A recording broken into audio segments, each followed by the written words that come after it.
Passamos agora, então, à terceira palestra do dia de hoje, a primeira da tarde, para que convidamos para compor a mesa o general de Exército Francisco José da Silva Fernandes, ministro aposentado do STM, que presidirá os trabalhos. E como palestrante, convidamos o Dr. Fernando Armando Ribeiro.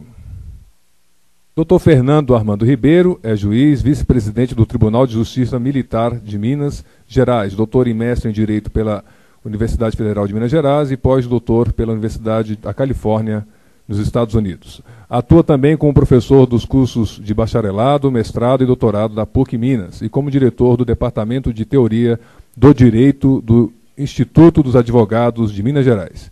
Foi professor da Faculdade de Direito Milton Campos e da Universidade Federal de Ouro Preto, da Universidade Federal de Minas Gerais. Autor e coautor de diversos livros jurídicos, possui numerosos artigos publicados em revistas especializadas.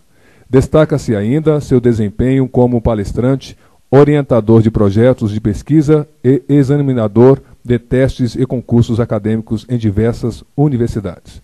Com a palavra, Dr. Fernando Armando Ribeiro. Boa tarde a todos.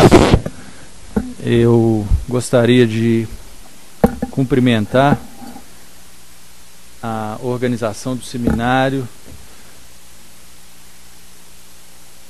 ministros,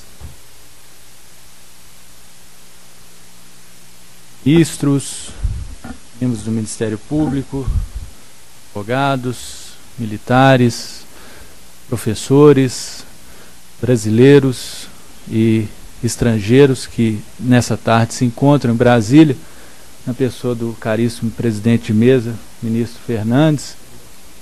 Cumprimento, né, a todos os membros do egrégio STM e o seminário na pessoa do professor Marcelo Weitzel e da professora Elizabeth, minha cara amiga, que eu gostaria também, assim como o palestrante que me precedeu, de fazer uma doação de um livro que acaba de sair, de minha modestíssima autoria, né, que assim como ele, o professor que me precedeu, o professor Ricardo, digo mesmo, né, certamente um livro que não tem muita valia para a biblioteca do STM, vou entregar ao ministro, exceto pelo prefácio, que é da ministra Elizabeth, que fez um prefácio que valeu o livro, né, eu disse para o Arnaldo Oliveira, valeu a edição. Então eu vou deixar aqui com o ministro Fernandes depois, Constitucionalismo e Teoria do Direito, que saiu pela Del Rey, prefácio da nossa querida ministra Elizabeth. Bom, senhores, eu fico muito honrado e alegre de poder participar desses eventos aqui no Ministério Público da União, frente à Justiça Militar, e falar de um tema que, evidentemente, a meu sentir, demonstra a enorme importância em si mesma da justiça militar. O tema escolhido e sugerido foi a interpretação dos direitos fundamentais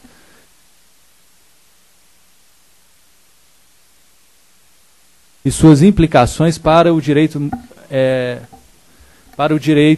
militar.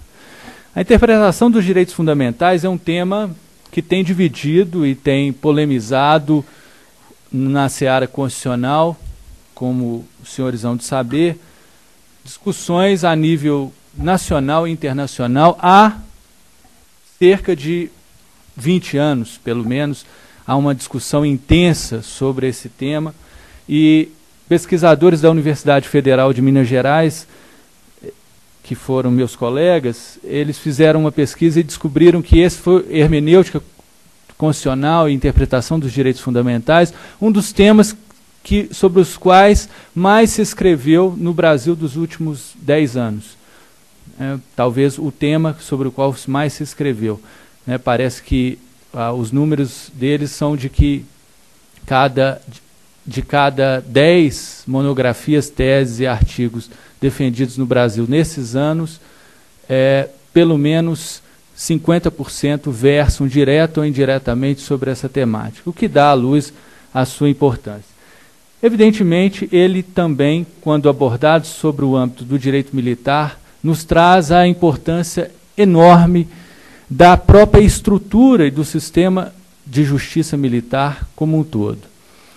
Portanto, eu gostaria, né, ainda fazendo uma homenagem a um outro ilustre participante do Congresso, o professor Paulo Bonavides, que é paraibano, mas radicado em Fortaleza, no Ceará há muitos anos. Queria fazer uma homenagem a ele, citando uma reflexão importante de um outro nordestino ilustre, e que também, como ele, nunca deixou sua terra para vir para, né, São Paulo, ou Brasília, ou Minas, ou Rio de Janeiro, ou qualquer outro estado da federação. O professor Tobias Barreto, um famoso jusfilósofo e publicista da Universidade do Recife. Tobias Barreto traz uma famosa reflexão com a qual eu gostaria de iniciar meus pensamentos desta tarde, em que ele diz o seguinte, né? A serpente que não devora a serpente não se faz dragão. A força que não vence a força não se faz direito. O direito é a força que matou a própria força. Essa reflexão de Tobias Barreto, se pensada para a nossa seara do direito militar, eu acredito que ela faz um sentido todo e muito especial e muito apropriado. O direito militar é um dos ramos mais antigos da história ocidental, desenvolvido aí desde os grandes impérios do Império Romano, e evidentemente na modernidade a sua regulamentação constitucional trouxe para alguns estados que tiveram a oportunidade de introjetá-lo na estrutura sistemática, um ganho, a meu ver, extremamente grande, extremamente importante para esse controle da força, que é já força, porque o direito é um exercício de uma força, sobre a própria força. Ou seja, acredito eu que fechar os olhos para uma realidade que é existente. Bom, senhores, nesse sentido, há uma ideia de controle que eu tentei desenvolver aqui para os que não conseguiram me ouvir, né? Eu acredito que a instituição militar, as instituições militares em geral, são instituições que exigem um controle. E a justiça militar cumpre historicamente esse controle. E vejam que a justiça militar brasileira, ela tem características muito especiais que a tornam diferentes de outros países do mundo que reclamam a preocupação e a implementação normativa de postulados, por exemplo, organizados pelas Nações Unidas, né? As Nações Unidas, ela tem um estatuto da Comissão de Direitos Humanos que rege como devem se estruturar para se legitimarem as cortes militares. Evidentemente, se os senhores pegarem esses requisitos, a justiça militar brasileira cumpre como um todo esses requisitos, porque, na verdade, eles não se aplicam propriamente a justiças como a brasileira, que são justiças constitucionais, que são justiças constitucionalizadas. Eles se aplicam às chamadas cortes marciais, que existem, por exemplo, nos Estados Unidos da América, em que não existe a introjeção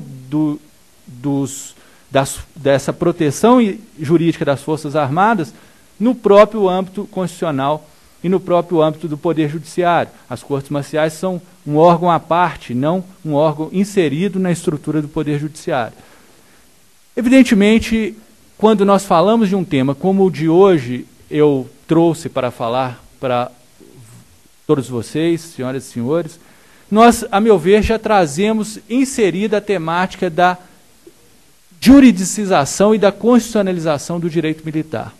Afinal de contas, um dos temas que tem, como eu dizia antes da interrupção, um dos temas mais destacados da reflexão jurídica dos últimos anos é a reflexão a respeito dos direitos fundamentais, a questão a respeito da interpretação dos direitos fundamentais. E isso se deve, a meu ver, em razão do seguinte: não apenas a construção do direito moderno é uma construção que teve como centro a proteção desses direitos fundamentais, que teve como centro a Declaração Universal dos Direitos Fundamentais, como nós vivemos uma era em que talvez vivamos uma terceira etapa no que diz respeito à juridicização desses direitos. Eu diria que a primeira etapa seria a etapa de uma declaração abstrata desses direitos fundamentais, a etapa da própria construção da modernidade na pós-revolução francesa, norte-americana, que ocorreu no final do século XVIII. É um momento em que existe já a garantia desses direitos, mas essa garantia é feita de um plano de declaração de direitos universais e, como alguns pensadores do próprio período vão dizer, uma declaração abstrata. Por quê? Não trazia ainda mecanismo de sua efetivação.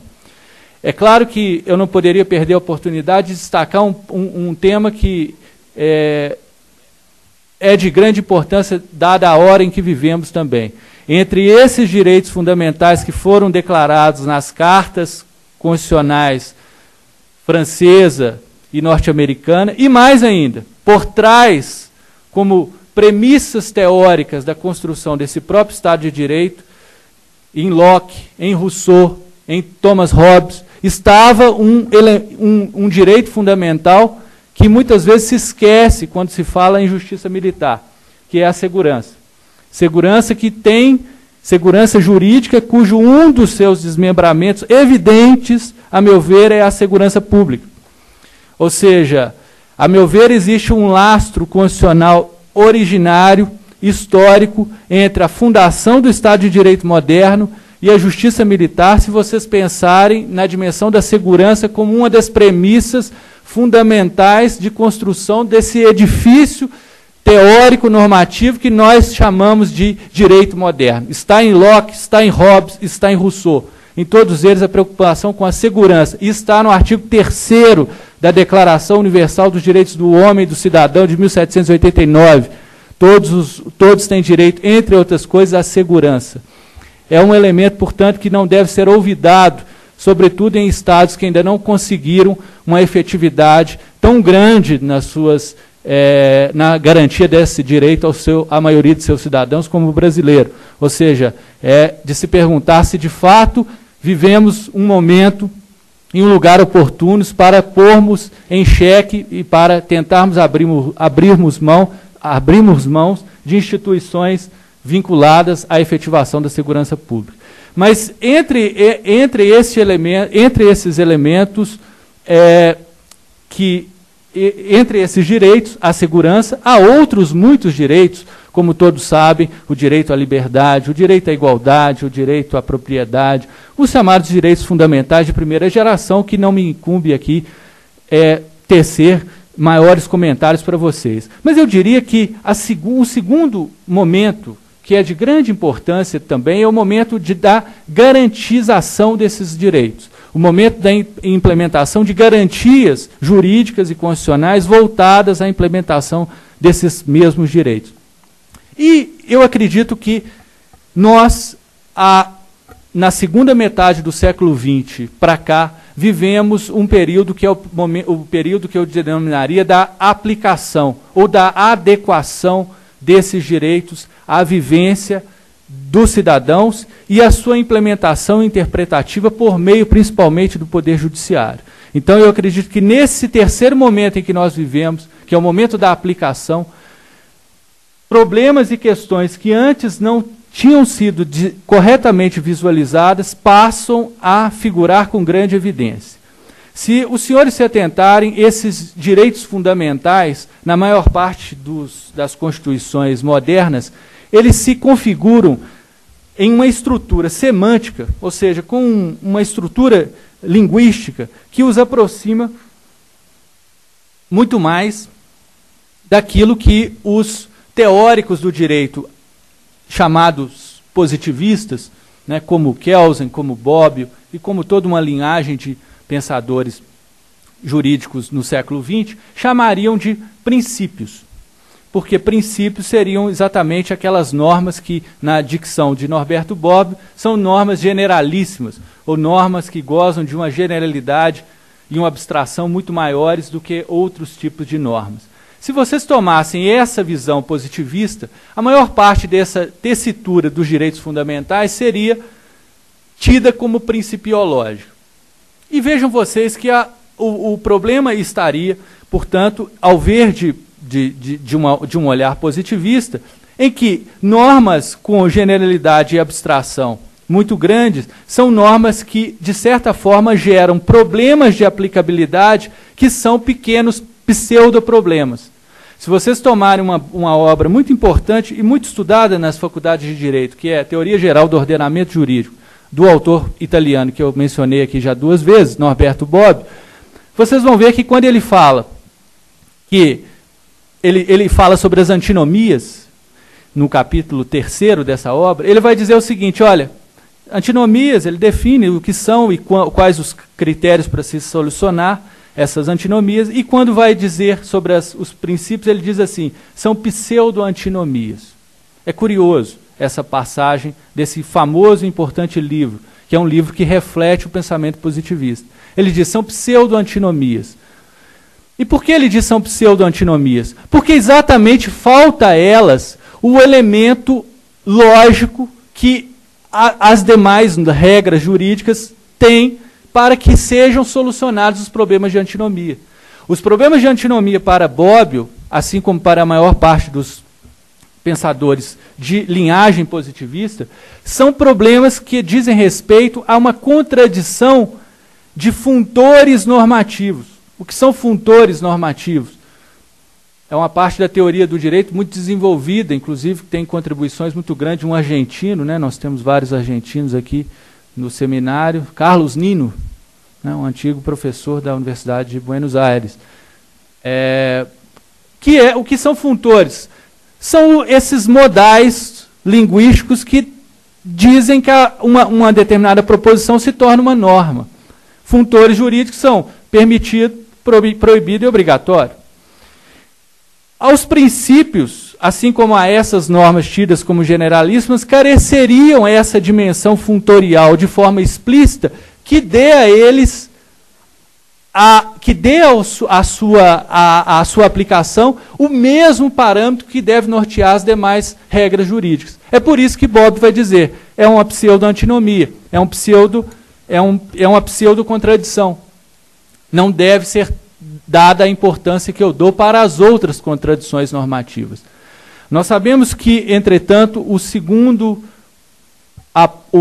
momento do pós-Segunda Guerra Mundial, em alguns estados europeus, traz uma questão política e jurídica de conjunções enormes e que leva a uma redefinição dessa realidade.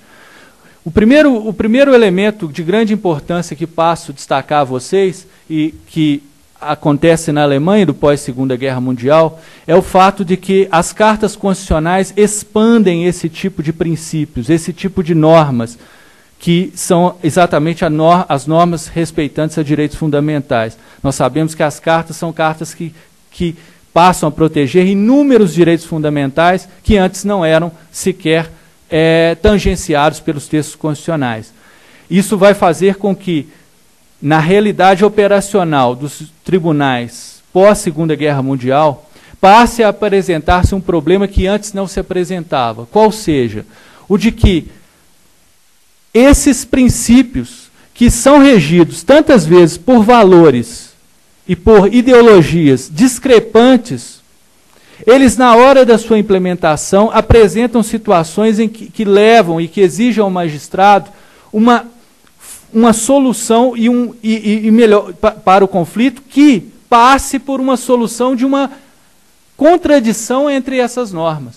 Ou seja, aquilo que era tido como uma pseudo-contradição ou como uma pseudo-antinomia passa a ser visto como uma realidade pungente e uma realidade que passa a ser cotidiana nos tribunais, se nós tomarmos a noção de que os tribunais cada vez mais trazem os problemas da vida cotidiana para as suas jurisdições, a chamada juridicização da vida, né, em que problemas cada vez antes tidos como apenas problemas que eram econômicos, ou que eram da ética, ou que eram da religião, passam a ter lugar e repercussão na própria jurisdição e no próprio trabalho dos tribunais. Nesse momento, nós passamos a ter uma questão que é de grande importância. Como é que o julgador vai fazer quando se deparar com essas premissas, esses princípios jurídicos em que os direitos fundamentais se revelam, que potencialmente se tensionam, que se contradizem. Qual é a forma de solucionar isso? Esse é o início dessa fase que eu denominei aqui para vocês, na minha fala, de a fase da aplicação. Nós não estamos nem mais preocupados com a declaração desses direitos, nem mais simplesmente com garantir meios processuais de acesso a esses direitos. Nós estamos agora preocupados com uma outra questão, que é, quando o judiciário decide essas questões relativas a direitos fundamentais, a sua decisão é uma decisão que é simplesmente discricionária, uma decisão arbitrária, ou é uma decisão que tem uma fundamentação, que tem um fundamento racional. Se vocês tomarem o pensamento, o fio condutor de um dos pensadores que trazem na contemporaneidade esse problema, e que foi um dos precursores dessa temática, que é o alemão Robert Alexy, se vocês tomarem o pensamento dele, vocês vão ver que na origem dessas reflexões está uma pergunta que era a seguinte: se agora nós temos, vejam senhores, cartas de direitos constitucionais que são elastecidas, cartas de direitos constitucionais que possibilitam, portanto, que inúmeros problemas que antes não eram juridicizados, agora são juridicizados e juridicizáveis. Se esses problemas de direitos fundamentais são juridicizados e juridicizáveis, e o judiciário é chamado a decidir sobre eles, como fazer quando estamos diante de um conflito dessas normas que não tem solução pelos velhos critérios de solução de conflito? Quais são esses velhos critérios de solução de conflitos? Se os senhores recorrerem à teoria geral do direito, que se desenvolveu durante todo o século, final do século XIX e século XX, os senhores terão esses critérios muito bem resumidos também, muito bem sistematizados nessas obras de Norberto Bobbio, né, a que eu fiz referência agora há pouco. Critérios que mostram que é o critério de hierarquia, é o critério de temporalidade, é o critério de especialidade, que são os vetores para se solucionar essas antinomias. E o que fazer, entretanto, quando você tem conflitos entre direitos fundamentais igualmente hierárquicos, igualmente especializados, igualmente temporalmente idênticos? Vale dizer, nós sabemos que o problema agora não é mais um problema de funtor ou de simples hierarquia. E o que fazer quando o juiz se depara com questões dessa natureza, com questões dessa ordem? O Tribunal Constitucional alemão do pós-Segunda Guerra passou a decidir, logo nos anos 50, casos importantes, né, o caso Mephisto, o caso Luth, o caso Lebar, que foram espécie de leading cases, em que o tribunal discutia questões dessa natureza, vale dizer, em que o tribunal discutia questões de conflitos de direitos fundamentais e de interpretação de direitos fundamentais. E, num desses casos, o caso Mephisto, que envolvia um famoso teatrólogo alemão, que, depois de morto, teve uma biografia e um filme produzido sobre a sua vida, que trazia fatos e circunstâncias que a família entendia como violadoras indevidamente da sua imagem, da sua legitimidade, da sua vida privada, levaram essa questão à justiça e finalmente chegou ao Tribunal Constitucional. A decisão do Tribunal Constitucional por priorizar a proteção da intimidade e da vida privada desse sujeito e vedar a produção deste filme sobre ele, foi uma decisão que deixou em muitos a pergunta: mas quando o tribunal prioriza ou escolhe desses direitos fundamentais e não o outro, essa escolha é simplesmente uma escolha qualquer? É porque esses juízes acham que a intimidade é mais importante do que a liberdade de expressão, que era o que estava a priori em xeque nessa questão? Liberdade de expressão, e de criação intelectual dos elaboradores do documentário, e intimidade, vida privada deste famoso teatrólogo alemão. Se nós tivéssemos, a resposta seria, para eles, nós teríamos que ter critérios.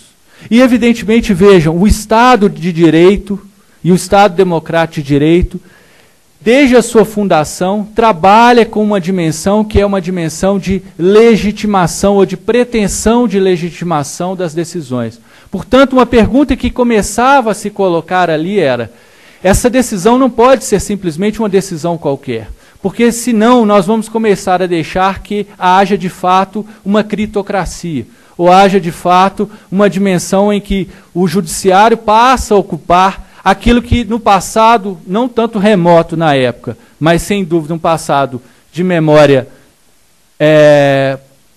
um tanto quanto repudiável, o judiciário passaria a ocupar o lugar que o legislativo ocupou no pós-Revolução Francesa, por exemplo. Um lugar de quase que vias de obstrução ao exercício dos outros poderes e ao exercício da própria cidadania. E nós esqueceríamos de uma questão. Qual é o fundamento racional ou o fundamento de uma decisão? Quando Robert Alex escreve a sua obra Teoria dos Direitos Fundamentais, ele é um dos autores que tem em vista responder a essa pergunta. É possível achar fundamentos ou um critério objetivo minimamente compartilhado para que possamos chegar a uma decisão justa? E vejam vocês que vivíamos exatamente num período, que é o pós-Segunda Guerra Mundial, em que essa temática da justiça e esse termo justiça voltava a fazer sentido. E por que eu digo isso? Porque nós sabemos que o termo justiça foi, durante pelo menos um século, um termo que tornou-se obsoleto na história do pensamento jurídico ocidental. Por quê? Acreditou-se no século XIX que, como o direito havia consagrado já em si mesmo todos aqueles valores que seriam os direitos naturais desenvolvidos ao longo dos séculos nas declarações de direito, ninguém precisaria mais da justiça. Nós sabemos que tanto Oliver Holmes, nos Estados Unidos da América, no final do século XIX, quanto Kelsen, na Europa, no início do século XX, vão ter um discurso similar sobre essa questão da justiça. Holmes dizia exatamente que ele, como juiz da Suprema Corte, ele dizia, uma vez um aluno dele famoso, o interpelou e na rua, pediu uma carona, um caso importante que ele mesmo conta na sua biografia, e ele parou a carruagem, deu carona para esse aluno, era um aluno muito querido e muito inteligente, que depois tornou-se um grande juiz, nos Estados Unidos também. E quando ele deixou esse aluno no ponto em que ele, caminhando, ele ia deixá-lo, o aluno se virou e gritou lá de fora: senhor, os juízes da Suprema Corte Americana são chamados de justices, é o mesmo termo que se usa para justiça. E aí ele falou com ele, é uma expressão que em português não teria muito sentido, que ele diz, do justice, justice.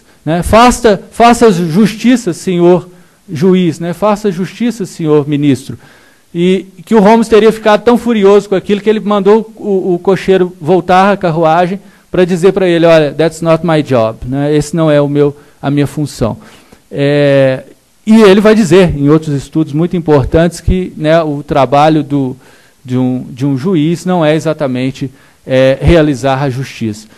E que ele, inclusive, tinha um verdadeiro ódio por essa palavra justiça, porque ele a entendia vinculada sempre a bandeiras ideológicas totalitaristas ou a potenciais parâmetros excludentes do outro.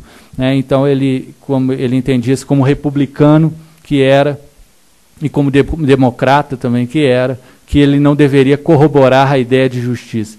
O mesmo ditame é repetido pelos positivistas europeus continentais, né, e pelos positivistas latino-americanos e pelos positivistas brasileiros também durante o século XX. E nós sabemos, entretanto, que a Segunda Guerra Mundial traz, como eu dizia, um reflorescimento, um renascimento dessa expressão justiça, seja nas vozes um tanto quanto, né, às vezes, românticas, né, de um Gustav Hadebro, seja, entretanto, naqueles que, como, acredito, Alexi, como Fivek, vão trazer uma tentativa de buscar uma legitimação para toda e qualquer normatização no Estado de Direito. Então, se nós formos focar a questão sobre essa premissa, eu acredito que a polêmica em torno da interpretação dos direitos fundamentais tem a sua origem nessa questão, qual seja um reflorescimento, um renascimento da questão a respeito da justiça e, ao mesmo tempo, um contra-argumento. De qual justiça estamos falando? Ou em qual justiça podemos agora refletir? Sobre qual justiça podemos agora pretender realizar? Evidentemente, não se trata mais, talvez, da justiça enquanto ideia pura do qual falavam os justnaturalistas, como Tomás de Aquino, por exemplo, mas instituir parâmetros para essa ideia de justiça. Vejamos, um problema grave que agora começa a se fazer. Mas veja, uma das questões que esse período histórico passa a trabalhar é, como eu disse para vocês, a noção de que a ideia de justiça, essa justiça, passa a ser, de certa forma, introjetada no discurso constitucional. Ou seja, os direitos fundamentais se tornam uma espécie de reserva dessa justiça. Ou seja, os direitos fundamentais passam a exigir do judiciário a ser o lugar em que essas temáticas relativas a um direito justo vão poder florescer com muita propriedade. E vejam vocês que não é uma temática fácil, porque a carga conflitiva que isso revela trazia e traz em si mesma um esforço teórico e um esforço reflexivo muito grande. Paralelamente a isso, nós temos um outro fenômeno importante que também gostaria de chamar a atenção de vocês, que diz respeito muito de perto à filosofia do direito. Né? A filosofia do direito vai trazer, nesse período do pós-Segunda Guerra, para o direito, contribuições novas que são trazidas por algumas teorias que dizem respeito ao chamado giro pragmático linguístico, que, em última análise, vão tentar focar sobre o direito um problema que antes também não era muito considerado pelas teorias de linhagem positivista. Qual é esse problema? O problema da aplicação e o problema da concretização do direito a partir da dimensão do caso em que as questões jurídicas são discutidas.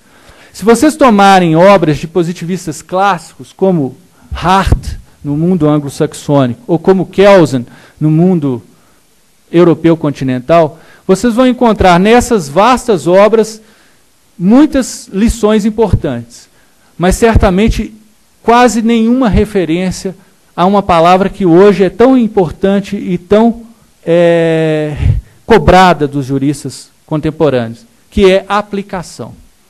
Leiam a teoria pura inteira, né, um livro enorme, e vocês não vão ver uma referência sequer à aplicação. E por quê? Porque a aplicação para esse tipo de juristas não era um problema ainda cientificamente pertinente. O direito é uma ciência que deve se construir mediante um olhar neutro e um olhar distante para com o quadro normativo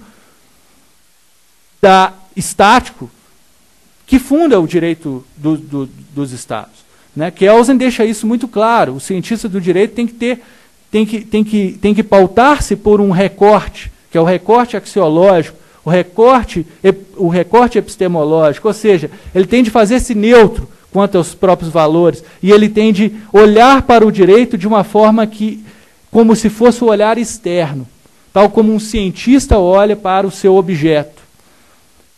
Nós sabemos que para esse tipo de pensamento, a aplicação ainda não é um momento que possa revelar uma questão muito importante. Qual é a questão?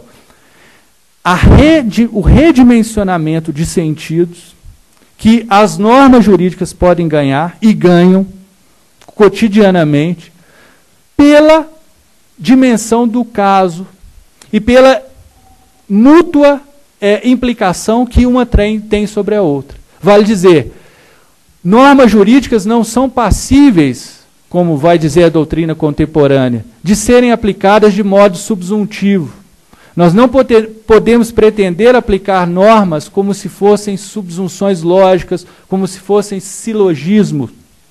Porque existem uma grande parte das normas, e normas de grande importância, como as normas de direitos fundamentais, que não nos facultam esse tipo de raciocínio lógico abstrato simplesmente, que exigem do jurista um outro tipo de raciocínio, que é um raciocínio de muito mais conteúdo argumentativo do que propriamente um conteúdo simplesmente lógico, formal, ao modo das ciências exatas. Ou seja, nós passamos a ter, nesse terceiro momento a que eu estou me referindo, que é o momento nosso, o momento da aplicação, uma recobrada importância com a dimensão da aplicação. E vejam, entretanto, dizer que as normas ganham um significado diferente no momento em que são aplicadas, ou dizer que as normas se redimensionam por uma concorrência mútua que entre elas se estabelece, não significa dizer que essas normas possam ser aplicadas de qualquer maneira, que essas normas possam ser aplicadas ao mero talante do seu aplicador. É por isso que esse princípio que a Alexa desenvolve, o princípio da proporcionalidade, é uma tentativa de dar um parâmetro objetivo para isso, né? Ou seja, quando a Alexa desenvolve a ideia de adequação, necessidade, proporcionalidade, ou seja, que o juiz sopese essas normas jurídicas no momento de aplicá-las, ele está nos trazendo uma questão que é a questão da valorização da aplicação, claro, e de uma tentativa mínima de racionalização desse procedimento. Nós sabemos, entretanto, que essa tese de Alexa, apesar de ter uma acolhida muito grande em território brasileiro e no âmbito da justiça militar, existem exemplos importantes que têm refletido essa ponderação, né? Se eu tivesse mais tempo aqui, teria que explorar isso com vocês, mas por exemplo, um caso importante e ainda uma jurisprudência aberta e não sedimentada no Supremo, que é o princípio da insignificância. Se os senhores tomarem a aplicação do princípio da insignificância no Supremo Tribunal Federal, né, tem-se utilizado muito, sobretudo, né, pelos ministros Celso de Mello, né, em alguns julgados, uma tentativa de proporcionalidade, ou seja, uma tentativa de estabelecer a ideia de, respondendo à pergunta, um militar que usa drogas em serviço, né, pode valer-se, pequena quantidade, pode valer-se do princípio da insignificância, que traz uma tipicidade material, a exigência de uma tipicidade material para a conduta.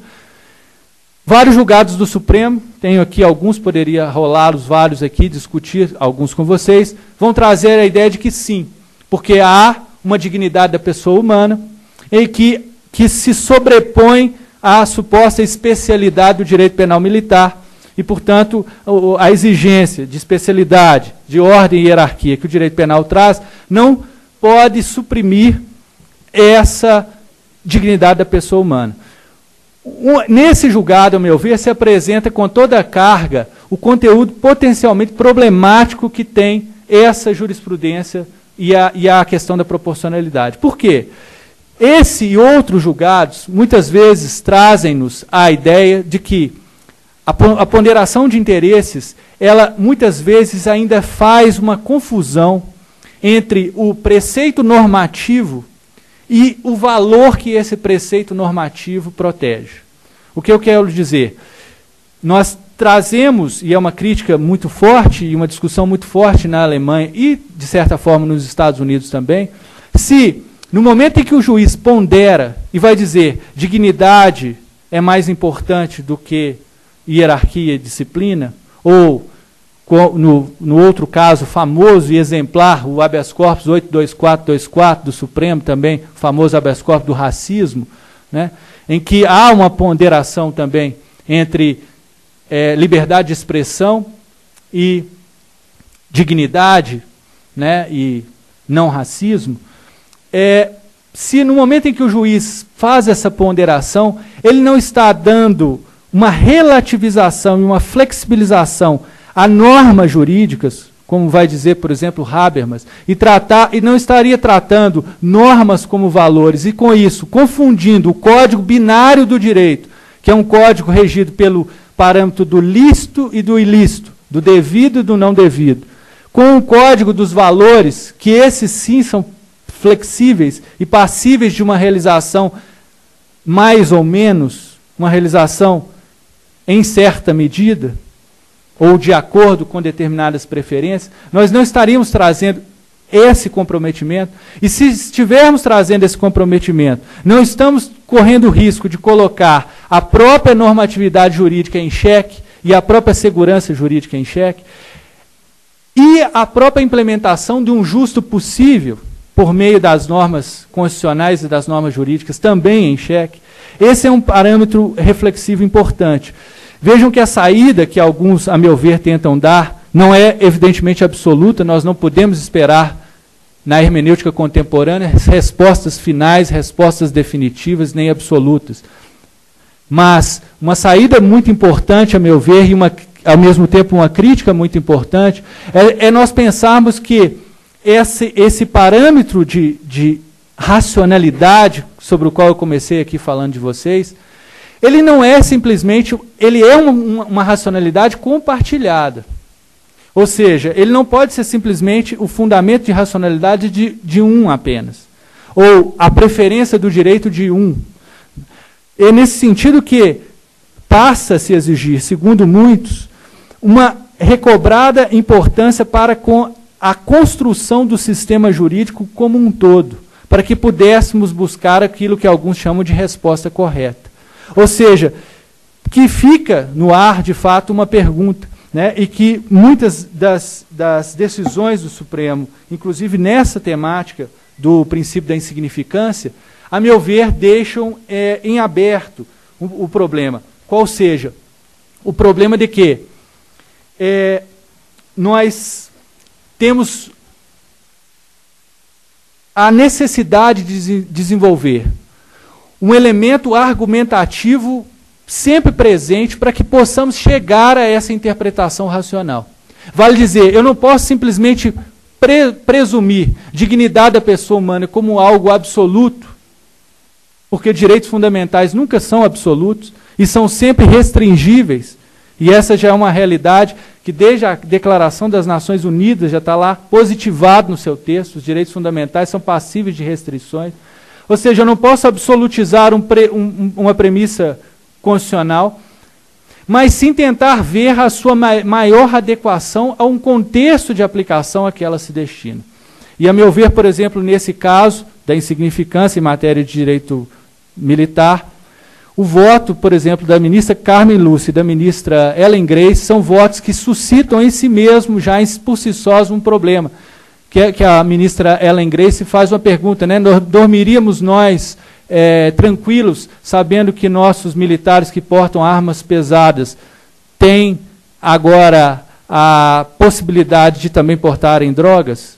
Né? Ou seja, será que o contexto de aplicação é de fato um contexto que permite nos falar que a dignidade da pessoa humana realmente está sendo violada ou está sendo implementada mediante a autorização, né, ou a consideração de uma tipicidade material para o uso, né, em pequenas quantidades de substâncias entorpecentes?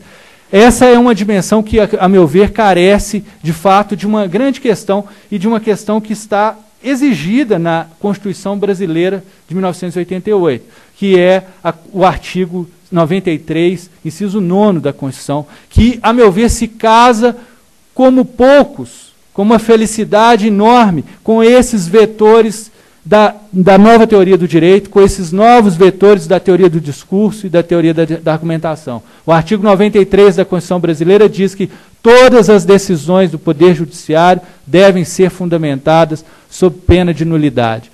Evidentemente, nós sabemos que essa nulidade, essa fundamentação, aliás, é uma fundamentação que não mais deve ser aquela fundamentação simplesmente do dame fatum dabut ius, do simplesmente o juiz referir-se citando uma norma, mas sim o juiz mostrar a adequação dessa norma citada àquelas circunstâncias que são envolvidas no contexto de aplicação.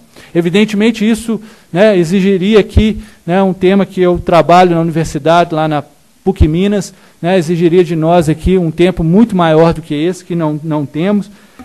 Mas eu gostaria de finalizar com os senhores citando aqui as reflexões feitas num artigo recente que foi escrito para a nossa associação, a AMAGES, pelo ministro Eros Grau, e um artigo em que ele faz, a meu ver, uma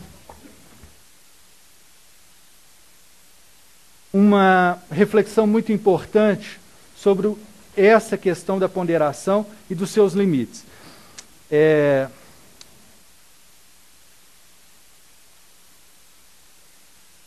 O ministro Eros Grau assim diz, né?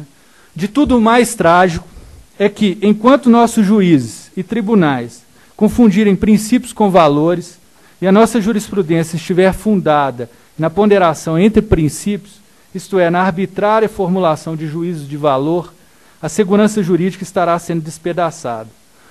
E aí ele cita um trecho de um voto que ele proferiu no Supremo, quando, né, então, juiz na Corte, que ele diz, né, a DPF referida: estamos, todavia, em perigo quando alguém se arroga o direito de tomar o que pertence à dignidade da pessoa humana como um seu valor, valor de quem se arrogue a tanto.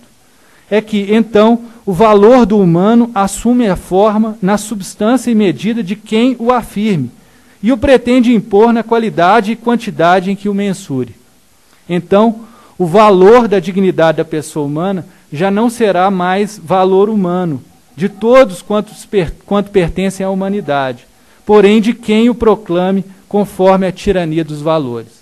Então, como diz Hartmann, quando um determinado valor apodera-se de uma pessoa, tende a erigir-se em tirano único de todo o ethos humano, ao custo de outros valores, inclusive dos que não lhe sejam, do ponto de vista material, diametralmente opostos.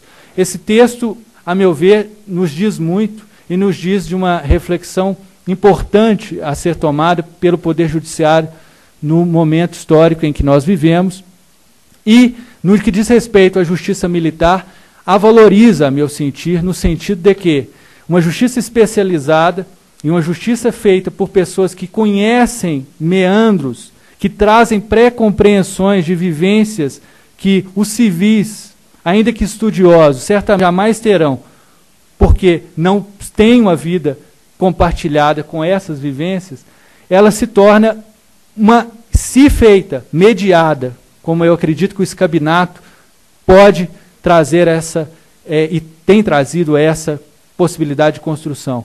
Se feita, mediada, ou seja, pelas pré-compreensões trazidas pelos homens que têm a sua vivência norteada por uma vida na carreira militar. E as pré-compreensões de juristas que têm conhecimento técnico-jurídico, que têm conhecimento constitucional, que conhecem os direitos fundamentais e não descuram dos mesmos, a meu ver, ela pode levar àquele justo meio termo que, desde a ciência jurídica romana, tem sido aliás, desde Aristóteles, né, com a ideia de Frônides, tem sido um barômetro para a busca do justo no meio humano, qual seja a busca do justo meio ou da justa medida. Muito obrigado.